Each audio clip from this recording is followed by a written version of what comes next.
ಜನಗಳೆಲ್ಲ ಅಮ್ಮಣ್ಣಿ ಅನ್ನದಾತೆ ಇಂಥ ಟೈಮಲ್ಲಿ ನಮ್ಗೆ ಅನ್ನ ಕೊಟ್ಲು ಅಂತ ಜೈಕಾರ ಮಾಡೋರು. ಎಲ್ರಿಗೂ ನಮಸ್ಕಾರ. ಇವತ್ತು ಒಂದೊಳ್ಳೆ ತಿಂಡಿ ಮಾಡೋಣ ಅಂತ ಹೇಳಿ ನಾನು ಬಂದಿರೋ ಜಾಗ ಯಾವ್ದಪ್ಪ ಅಂದ್ರೆ ವರ್ತೂರು ಗಾಂಧಿ ಸರ್ಕಲ್. ಕಳೆದ 80 ವರ್ಷಗಳಿಂದ ತುಂಬಾ ಸಕ್ಸಸ್ಫುಲ್ ಆಗಿ ನಡೆಸ್ಕೊ ಬರ್ತಿರೋಂತಹ ಅಮ್ಮಣ್ಣಿ ಹೋಟೆಲ್. ಎಸ್, ನಮಸ್ತೆಪ್ಪ. ನಿಮ್ಮ ಹೆಸರು? KP ಕೃಷ್ಣವೇಣಿ. ಶುರುವಾಗಿ ಎಷ್ಟು ವರ್ಷ ಆಯ್ತು ಆಂಟಿ? 80 ವರ್ಷ ಆಯ್ತು ಹೋಟ್ಲ್ ಮಾಡಿ.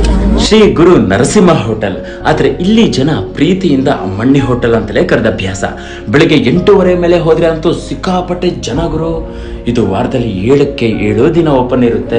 ಊರಲ್ಲೇ ಸಂಪಾದನೆ ಮಾಡಿ ಇಲ್ಲೇ ತೋರಿಸ್ಬೇಕು ಅಂತ ಅದರಿಂದ ನಾನು ಕೊಟ್ಲಿದ್ದೆ ನೋಡಿ. ರಾಘವೇಂದ್ರ ಸ್ವಾಮಿ ಫೋಟೋ ಹಳೆ. ಇಲ್ಲಿ ಬೆಳಿಗ್ಗೆ ತಿಂಡಿಗೆ ಮಸಾಲೆ ದೋಸೆ, ಇಡ್ಲಿ ವಡೆ, ರವೆ ಇಡ್ಲಿ, ಶಾವಿಗೆ ಬಾತ್, ಚೌಚಬಾತ್, ಪಲಾವು, ಹೀಗೆ ಸುಮಾರು ಐಟಮ್ಸ್ನ ಸರ್ವ್ ಮಾಡ್ಕೊಂಡು ಬರ್ತಿದ್ದಾರೆ.